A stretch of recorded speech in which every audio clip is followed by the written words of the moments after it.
William Gargan stars as Barrie Craig, confidential investigator.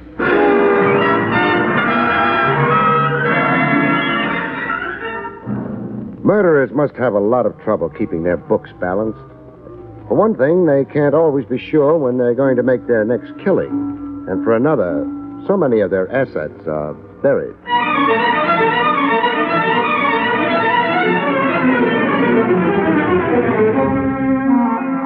The National Broadcasting Company presents William Gargan in another transcribed drama of mystery and adventure with America's #1 detective, Barrie Craig, confidential investigator.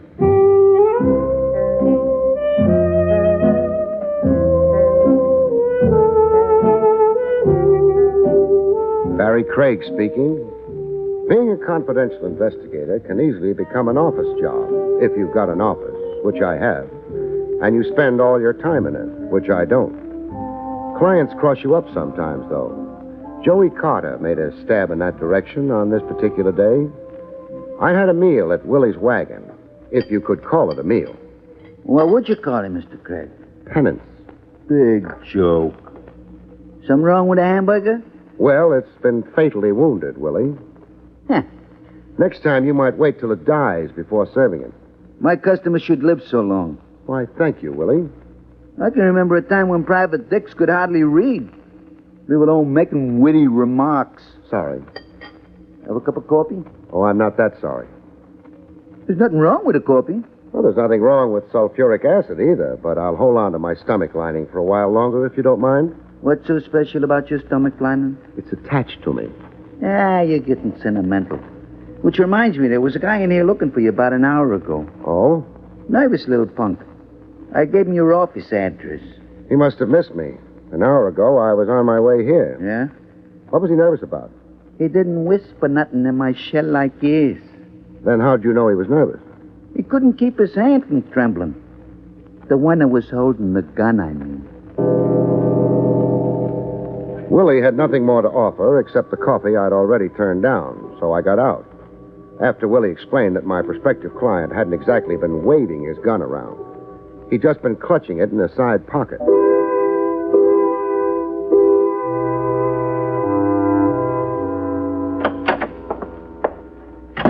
Jake, who'd given up a handful of stony acres in Vermont for an elevator cage in the building where I had my office, added a few, very few, well-chosen words.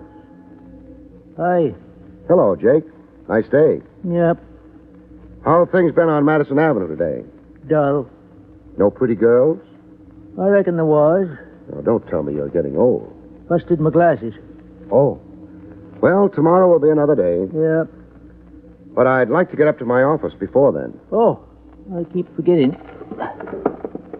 Going up? Where else could I go from the ground floor? I guess you're going up.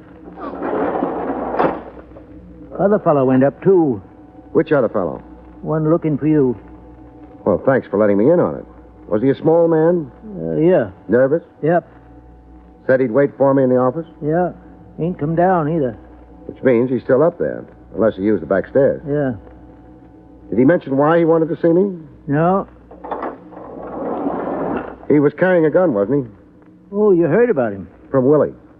He tried to get a hold of me at the wagon, but... Fella drink any of Willie's coffee? I don't know. You better hurry on to your office, because if that fella did... Yeah? He'll be needing major surgery.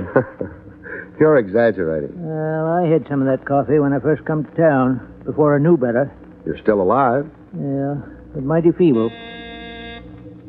You just hear something, Mr. Craig? Your buzzer. Somebody's ringing for you downstairs. What's the matter with them? Can't they walk up a few stairs? They may never have used your elevator before. They want again. Noisy fellas. Excuse me. Not at all. Jake's elevator headed downstairs at considerably less than the speed of light. I headed for my office, in no particular hurry. I don't like small men with guns. Sometimes they get to thinking they need a gun as an equalizer. It might be psychological, but bullets never heard of Sigmund Freud. I didn't spot him when I first got into the office. It was late afternoon. The dying sunlight didn't quite make it to the corners of the room. It was in a corner that my client was waiting for me. A lonely corner, the loneliest of all. The corner where a man creeps to die.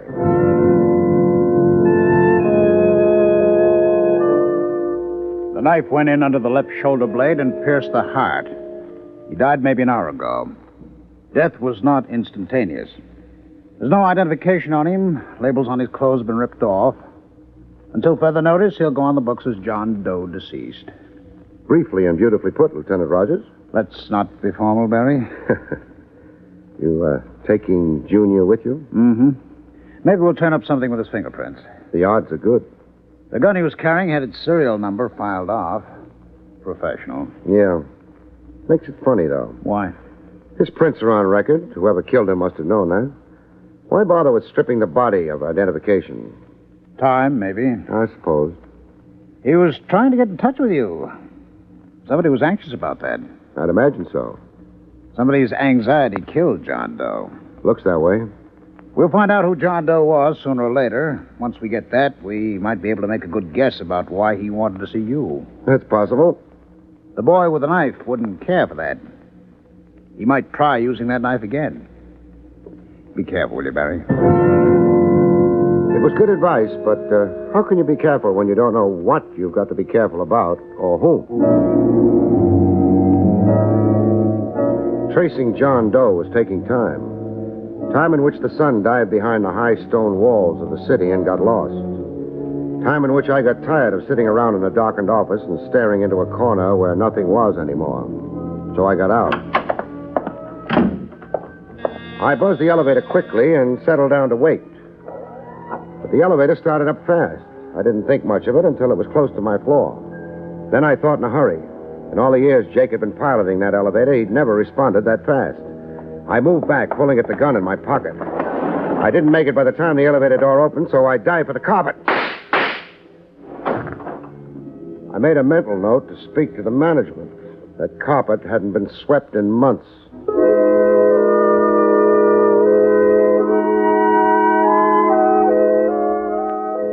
The little stranger in the elevator hadn't waited to see if the bullets had found me. I thought maybe I could let him know if I got down the back stairs fast enough. Then I ran into Jake. At the foot of the stairs, slumped behind the door that led to them. Jake. Jake. Yeah? If I remember correct. Boy, you had me worried for a minute. Hi. Hi. Head don't feel so good. You were hit on it. Maybe that's why I don't feel so good. Must have been hit by a piece of my farm up in Vermont. A rocky piece. That was the only kind there was. Here. Oh. Yeah. Thanks, Mr. Craig. How is it? It was better laying down. I figure I'll live, though. Good. Getting my glasses back tomorrow. Oh. You mean you'll be able to see the girls on Madison Avenue again? Yeah. Well, maybe we better get back to the lobby. Might be customers. All right, but hold it where you are.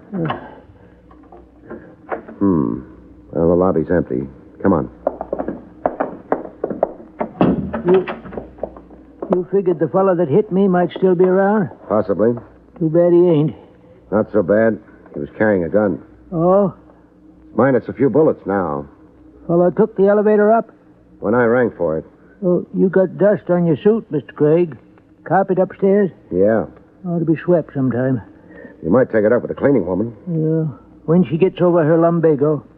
The carpet hasn't been swept for years. Well, Miss Abercrombie's had lumbago for years. Jake, did you see the man who slugged you? Not too good. My glasses, you see. Yeah. Well, he's probably half a dozen miles from here by now. So long, Jake. Going out? Sure. Mr. Craig. Yeah? The fella that took them shots at you, he might be hanging around. What for? Another helping.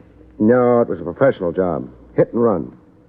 If they don't make it the first time, they wait until they can arrange another setup. Well, I hope you're right, Mr. Craig. So, do I. My analysis was probably right. That didn't prevent me from holding my breath as I went through the lobby door.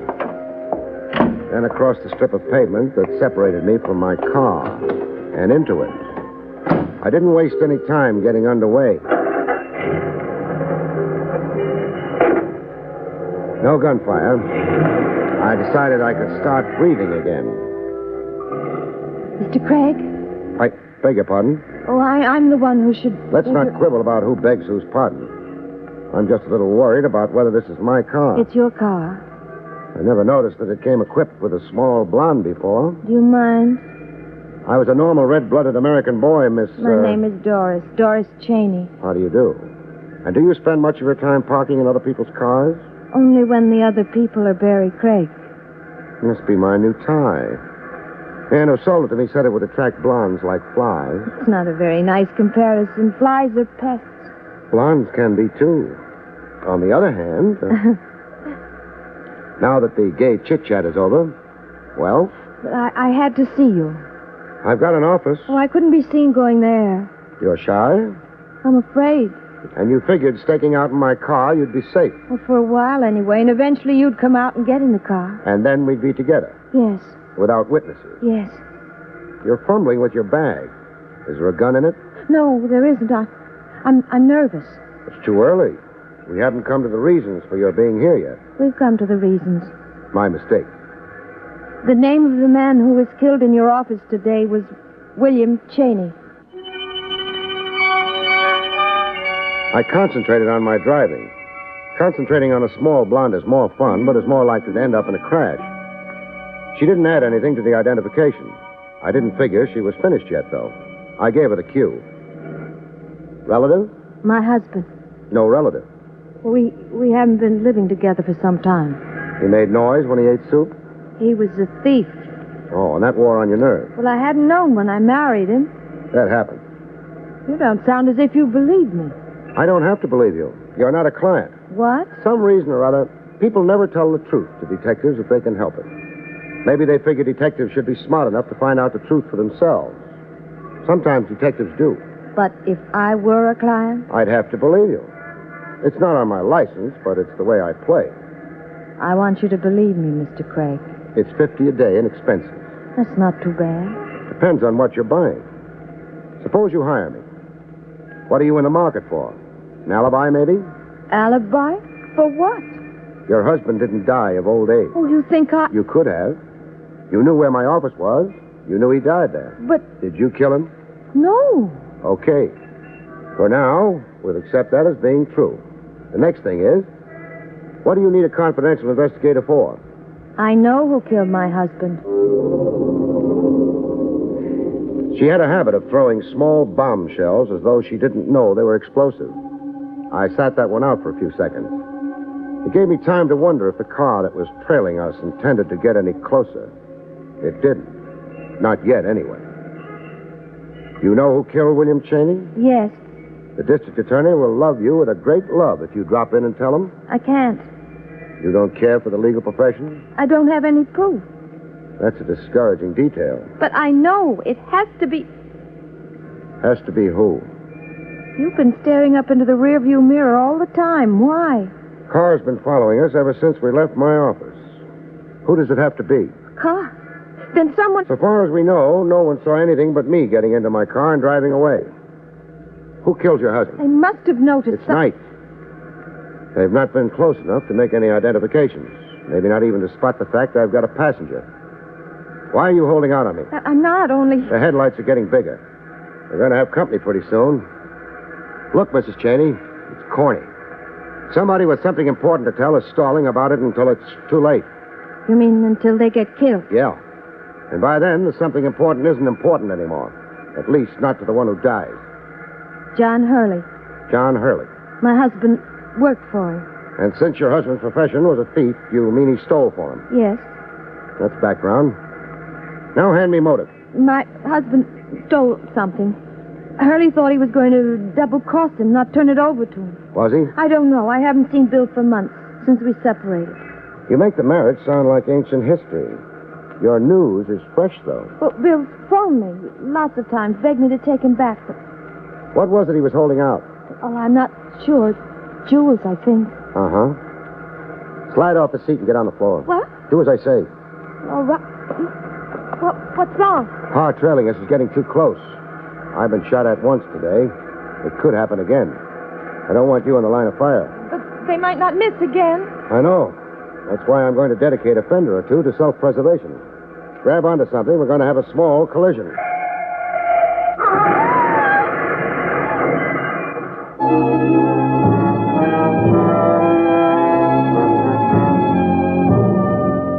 For what happened immediately after I'd cut my car in front of the one coming up behind, you'll have to consult somebody else. Obviously, both cars spun, slid across the street, and wound up attacking a lamppost. I was among those present, sure, but I wasn't sitting up and taking notice. I was lying down and being unconscious. Oh. Barrie. Oh.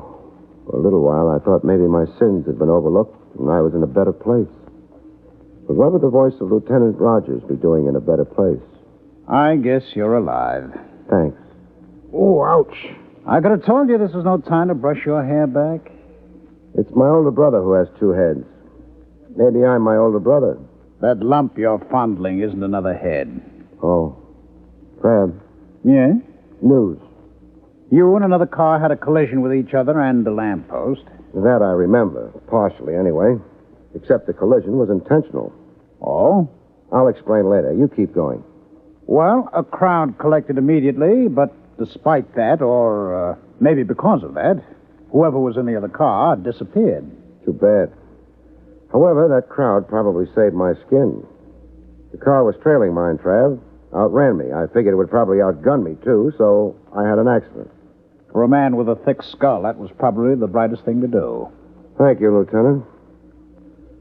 I don't feel very much like making sudden movements with my head. That's why I haven't looked around, but, Trav, does there happen to be a small blonde on the premises? I've looked around. Not even a big blonde. Uh-huh. Means the crowd gave her an opportunity to duck out, too. Trav. Yes. Hasn't the police department got a couple of other lieutenants they occasionally use? I was phoning your place when you left. I got Jake. Oh. And the news from Vermont was? You'd left. With another car on your trail. So you sent out an alarm? Yep. Thanks. What were you phoning me about? The identity of the corpse in your office. William Cheney? Yes, Hey, wait a minute. How did you know who he was? The small blonde. She must have been a very knowledgeable small blonde. Maybe. She'd also been married to William Cheney. And wanted you to do what? Find his killer. Trav, what's the department got on Cheney? Thief of sundry and movable items, notably jewels. Big job recently? Suspected the Horsham deal. Well. Not much so far as quantity goes. One medium-sized necklace. Only it happens to be worth around $100,000. Give me quality over quantity anytime. Which is what Cheney and his boss must have figured. Which is also what Cheney figured. Now you've lost me. Cheney was holding out on the necklace, I'll bet. I was on my way to Cheney's house when you interrupted. Would you like to come along? Very much. If I can arrange to have my head brought with me.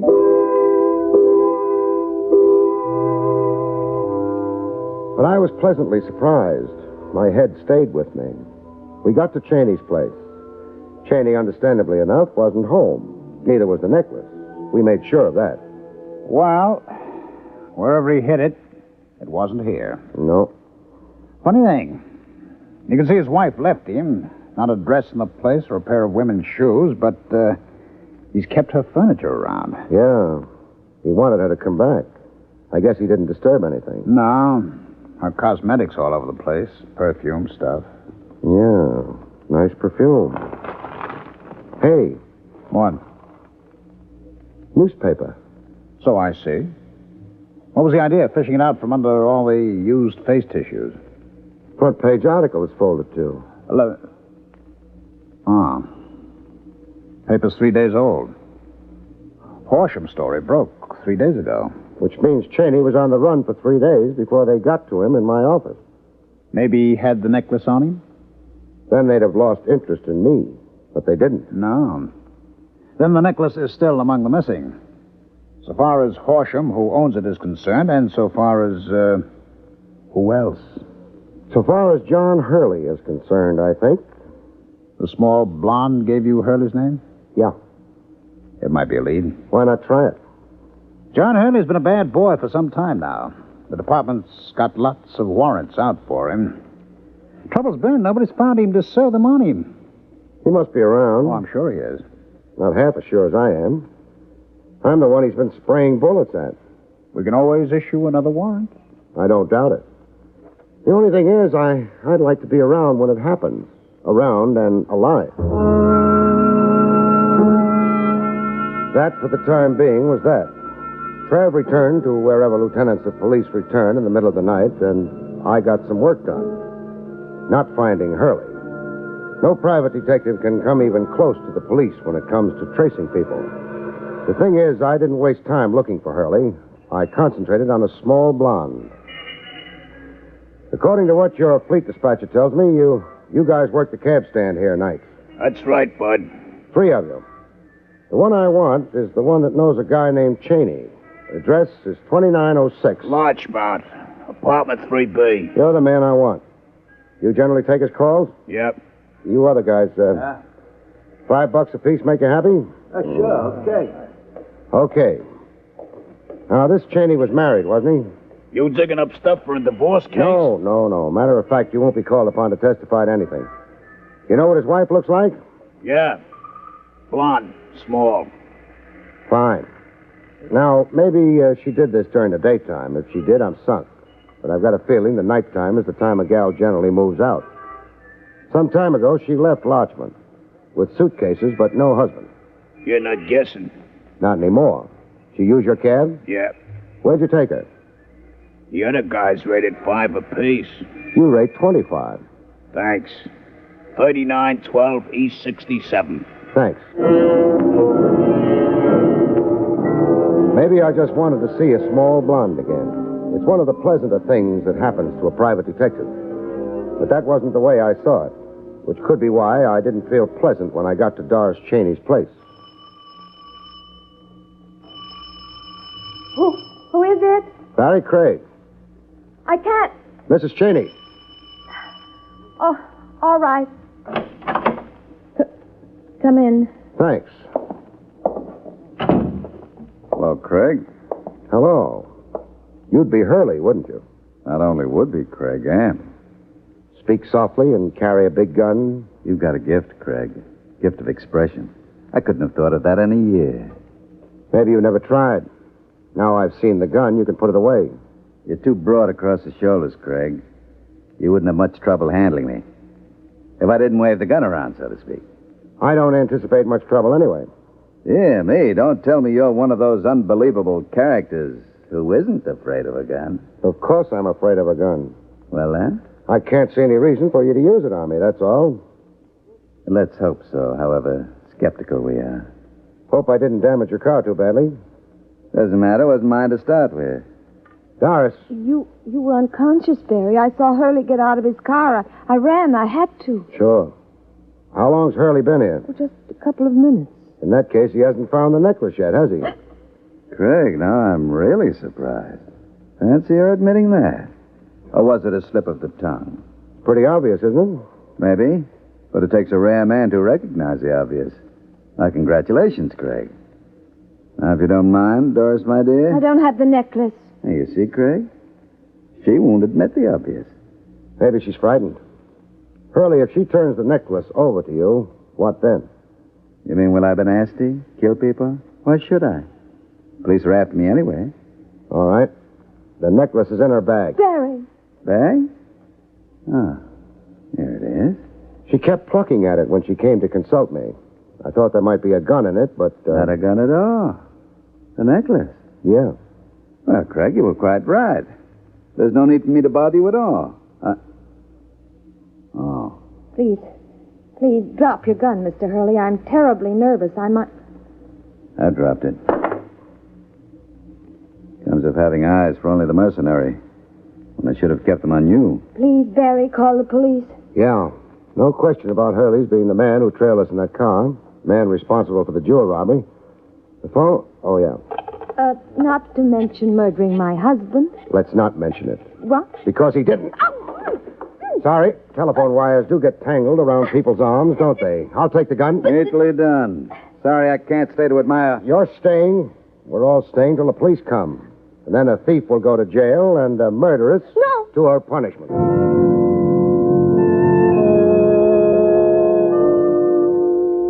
Some of it I've got, Barry. Fine, Trev. Whoever killed Cheney took the necklace. But Hurley was still after it, so... He didn't kill Cheney. More than that, Trev, if Hurley had the necklace, why would he have bothered keeping after me? Well, but Doris did. Doris had to. She had to find out if Cheney had told me about her part in the deal. Hurley wouldn't have cared. Well, that's true enough. So Hurley hung around, socking Jake on the head. And it was Doris in the elevator, wasn't it? Yeah, she missed. Jake was knocked out. All she did was walk out the front door and wait in my car. Fits together nicely. I'd like something a little more dramatic, though. Oh, I can supply that, too. Doris told me she'd left her husband months ago. Hadn't had any contact with him except over the phone. Well, you could have told her about the robbery over the phone, so that didn't prove anything. But when we were in Cheney's apartment, we found a newspaper under used facial tissue. Used by a woman, naturally.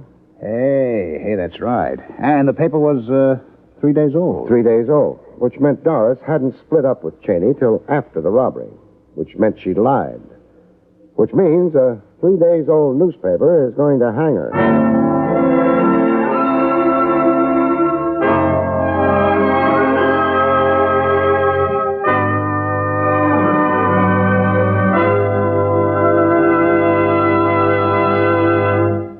You have been listening to William Gargan in another exciting transcribed mystery drama from the adventures of Barrie Craig, confidential investigator.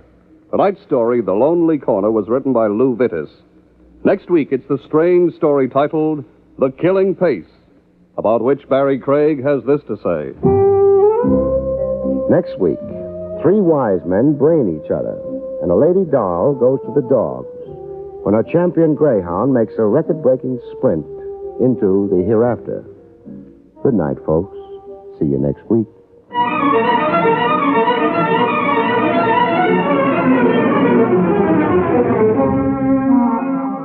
The National Broadcasting Company has brought you William Gargan, starring as Barrie Craig, confidential investigator. Featured in the role of Jake was Parker Fennelly. This is Don Pardo speaking.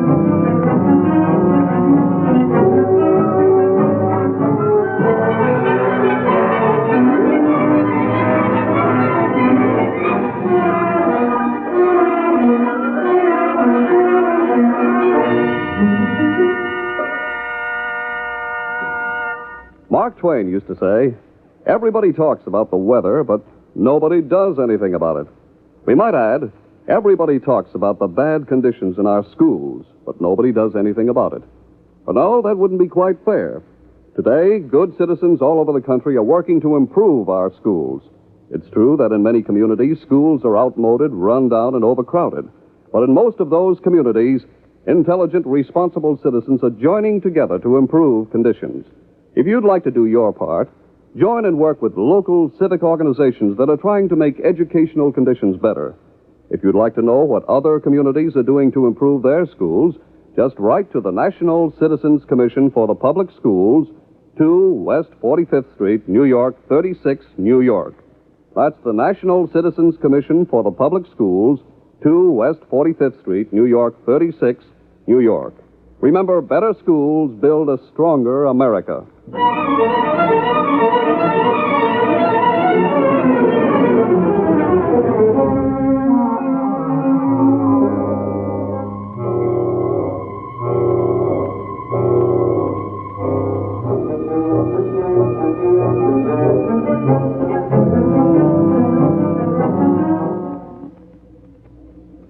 Now enjoy Dragnet, starring Jack Webb on the NBC Radio Network.